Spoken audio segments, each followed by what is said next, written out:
کو ہٹا کے اس پہ قاف اس کو بنا دو تو قرض ہے اللہ کی طرف سے بندوں پر۔ تو یہ ساری چیزیں اس دنیا کے اندر ایمانی کیفیت کے اعتبار سے جس کا ایمان اللہ تعالیٰ نے، جس کے اندر ایمان کا ذرہ بھی باقی ہوگا، جس کے اندر ایمانی کیفیت موجود ہوگی، اس کو اپنے آخرت کی بنانے کی فکر ہوگی، ورنہ ہمارا تو یہ حال ہے، ہمارے کو کیا فکر ہے۔ کچھ لوگوں کا یہ ماننا ہے، چونکہ مستقل اب بات چل رہی ہے، لوگوں میں ایک دہریہ پن، ایک مذہب کو چھوڑنے کا ایک رواج چل رہا ہے، تو ان لوگوں کا یہ ماننا ہے کوئی حساب کتاب نہیں ہے، کوئی کچھ کہنے والا نہیں ہے، کوئی کچھ پوچھنے والا نہیں ہے، 4 دن کی چاندنی ہے، بس جو ہماری زندگی ہے اس کے بعد تو ختم ہے، سب اندھیرا ہی اندھیرا ہے۔ ان کا یہ کہنا ہے کہ جو یہ زندگی ہے اسی کو جی لو، اس کے بعد تو ہم مٹی بن جائیں گے، اس کے بعد تو ہمارا دھول مٹی بن کے سب اڑ جائے گا۔ ان کا یہ کہنا ہے جس کی وجہ سے اس دنیا کی زندگی کو سب کچھ سمجھتے ہوئے بس یہی زندگی جینے میں لگے ہوئے ہیں۔ میں آپ کو بتا دوں، جب انسان کا نصب العین دنیا بن جاتا ہے، یعنی دنیا کو سب کچھ سمجھنے لگ جاتا ہے اور آخرت اس کے لیے کچھ بھی نہیں، اور آخرت کا یقین اس کے دل سے ہٹ جاتا ہے، تو ایسا انسان بزدل اور قائر بن جاتا ہے کہ یہ جو زندگی اس کے پاس ہے، اس کو پتا ہے اس زندگی کے علاوہ اب کوئی زندگی نہیں ہے، تو اس زندگی کو بچانے کے لیے اور اس کے دولت کو استعمال کرنے کے لیے اور اس میں دولت کمانے اور بچانے کے لیے اب یہ کسی بھی حد پہ گزرے گا اور اپنی جان کو بچا کے رکھے گا، اپنی زندگی کو بچا کے رکھے گا کہ اسی جان سے اور اسی زندگی سے عیش و عشرت کرنی ہے، تو اس کو خطرے میں نہیں ڈالنا۔ اور جو 24 گھنٹے اپنی جان اور اپنی زندگی کو بچانے میں اور اس کی حفاظت میں لگ جاتا ہے وہ قائر بن جاتا ہے۔ جس کی فکر 24 گھنٹے اپنی صحت کی ہو، مجھے اس کو بنا کے رکھنا ہے، جس کی فکر 24 گھنٹے اپنی زندگی کے ہو کہ میرا بال بھی باقا نہیں ہونا چاہیے، وہ کہاں سے کوئی رسکی کام اور کہاں سے کوئی خطرے والا کام اور کہاں سے کوئی کرانتی اور کہاں سے کسی ریولیوشن کی محنت میں لگے گا کہ اس میں تو جانیں جاتی ہیں، اس میں تو دولتیں جاتی ہیں۔ یہ بہت بہت بڑی خرابی ہے کہ دنیا کی محبت انسان کو بزدل بنا دیتی ہے، کہ آخرت کی محبت کہ انسان کو شیر بنا دیتی ہے۔ آخرت کی محبت جب بندہ یہ سوچتا ہے کہ اس زندگی کے بعد ایک اصل زندگی ہے، اور جب بندے کا یقین ہو جاتا ہے کہ اس زندگی کے بعد ایک اصل زندگی ہے، وہ زندگی کبھی ختم ہونے والی نہیں ہے، اللہ تعالیٰ اس دنیا سے کئی گنا بڑی جنت بندوں کو دینے والے ہیں، اس جنت میں موت نہیں ہے، وہاں پر بڑھاپا نہیں ہے، وہاں پر بیماری نہیں ہے، ایک سلطنت اللہ تعالیٰ دینے والے ہیں، اس سلطنت کا کوئی خاتمہ نہیں ہے، اس سلطنت میں کوئی جھگڑا نہیں ہے، اس سلطنت میں کسی سے جنگ نہیں کرنی ہے، وہ ایک ایسی سلطنت ہے جس میں جو کبھی پرانی نہیں ہونی، جس میں کوئی نعمت گھٹنے والی نہیں ہے، اور ہمیشہ ہمیشہ کی زندگی جئیں گے اور ہمیشہ ہمیشہ کی جوانی پر جئیں گے اور ہمیشہ ہمیشہ کی صحت پہ جئیں گے۔ اس زندگی کا جب بندے کو یقین ہوگا تو اس کو حاصل کرنے کے لیے دنیا کی زندگی کو پیچھے کرے گا اور اس کو سامنے رکھے گا۔ جن کے سامنے آخرت کی زندگی ہوتی ہے، دنیا کی زندگی میں لوگوں کے حق کو ادا بھی کرتا ہے، معاف بھی کرتا ہے۔ جب میرے پاس ایک بہت مہنگا قلم ہے، میرے پاس ایک ہزاروں روپے کا پین ہے، اور ایسا پین میرے پاس سینکڑوں ہزاروں روپے والے پین ہے، تو 5 روپے کا کوئی مجھ سے پین مانگے گا تو میں تو بڑی سخاوت سے دوں گا، کوئی بات نہیں رکھ لو، کیونکہ میرے پاس ہے نا، میرے پاس تو سونے کا قلم ہے، میرے پاس تو چاندی کا قلم ہے، تو یہ پلاسٹک کا مانگ رہا ہے، لے لے، ایک کیا تو 10 لے لے، میرے پاس بہت ہے، کہ اس کی کوئی اہمیت نہیں ہوگی۔ کہ جب اس کو لگتا ہے کہ یہی ایک قلم میرے پاس ہے، یہ پلاسٹک کا ہی صحیح، یہی میرا سب کچھ ہے، تو اب جب سامنے والا مانگے گا تو یہ جھگڑا بھی کرے گا، گالیاں بھی دے گا، تیری کیسے ہمت ہوئی میرے سے میری چیز مانگنے کی، کیونکہ اس کو لگ رہا ہے کہ سب کچھ میرا یہی ہے۔ جب آپ کو لگے گا کہ آخرت ہمارے لیے سب کچھ ہے، اتنی بڑی جنت مجھے ملنے والی ہے، اللہ تعالیٰ اس جنت میں ایک درخت اتنا بڑا لگائیں گے کہ اس درخت میں ایک تیز دوڑنے والا گھوڑا اگر 100 سال تک بھی دوڑے تو اس کے سائے سے باہر نہیں جا سکتا، نکل سکتا، وہ درخت کتنا بڑا ہوگا۔ اور اللہ تعالیٰ نے جو درخت جنت میں لگائے ہیں اس درخت کی جو پتے ہیں اس کو سونے کے اور چاندی کے اس طرح اس کے پتے ہیں، اور جب وہ ہوا چلے گی تو وہاں اس میں سے ایک بہترین آواز، جو گانوں کی آواز جو ہم سنتے ہیں اس سے بھی بہتر آواز ان پتھروں سے ان پتوں سے ٹکرا کے آئے گی۔ تو میرے بھائیو بزرگوں اور دوستوں، جب اس کا یقین اس بندے کے دل میں ہوگا، اس زندگی کا یقین اس دل میں ہوگا کہ وہ ایسی زندگی ہے جہاں کوئی موت نہیں ہے ہمیشہ ہمیشہ کی، تو اس زندگی میں کتنی سخاوت کرے گا، کتنی اچھائیاں کرے گا، کتنے لوگوں کے سروں پہ اس کا ہاتھ ہوگا، کتنے غریبوں کے سروں پہ اس کا ہاتھ ہوگا، وہ تب ہوگا جب آخرت کی زندگی پر اس کا 100% یقین ہوگا۔ آخرت پہ یقین نہیں ہے نا، اس لیے ہم نمازوں میں ہم کمزور ہیں۔ ابھی ہمارے کو یہ معلوم ہو جائے، ابھی ایک حکومت اعلان کرے بھائی مسلمانوں کے لیے خاص اعلان، سنیے گا، اور دوسرے چاہیں تو وہ بھی اس کا فائدہ اٹھائیں۔ ابھی ایک حکومت اعلان کرے کہ مسلمانوں کے لیے اعلان ہے، یہ اعلان جو ہے اونلی فار مسلمز ہے، مسلمانوں کے لیے اعلان ہے۔ کیا اعلان ہے؟ کہ کوئی مسلمان ایک وقت کی نماز پڑھے گا تو اس کو 100 روپے ملیں گے۔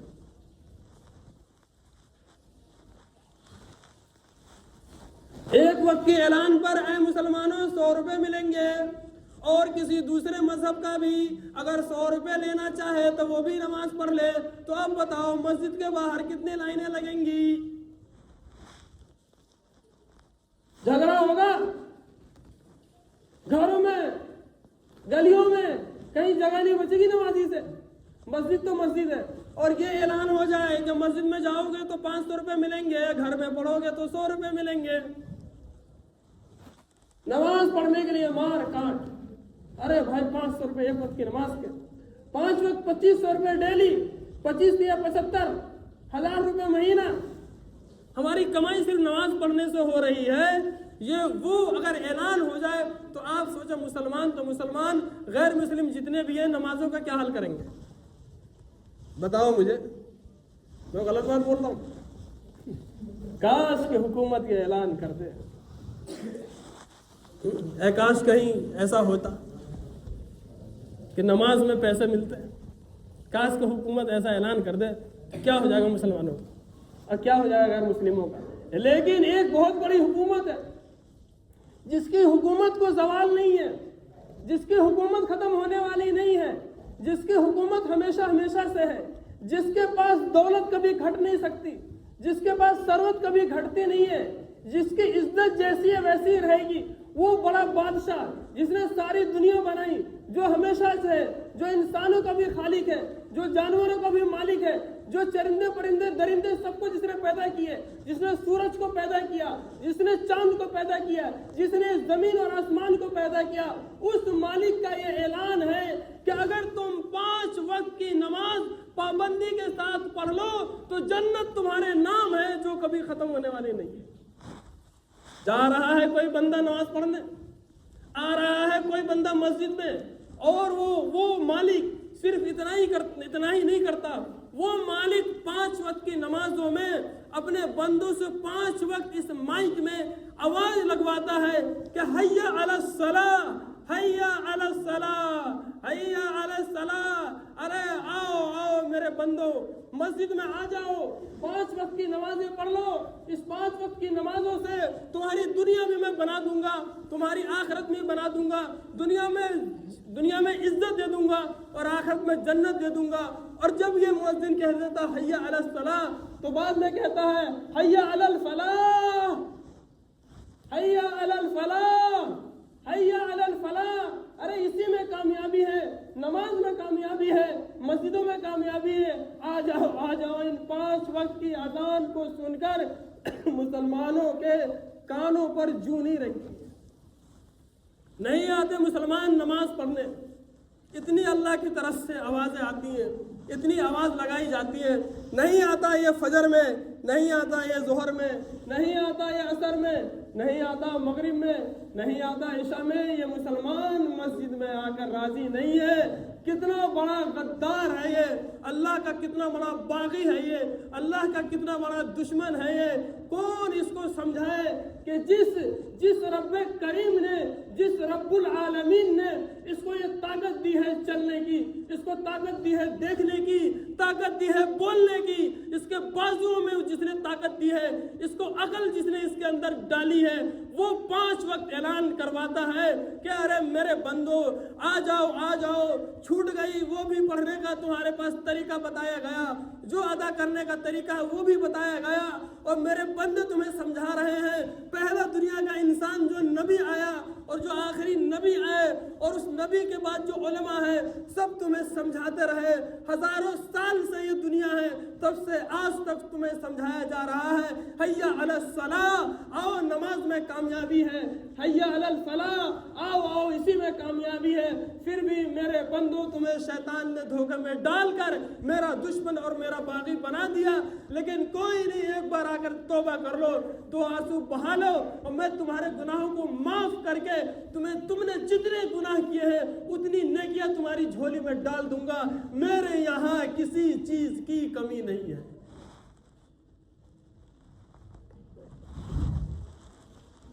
سمجھے؟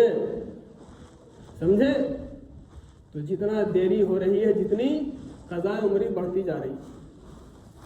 جتنی دیری ہو رہی ہے قضاء عمری بڑھ رہی ہے بھائیوں۔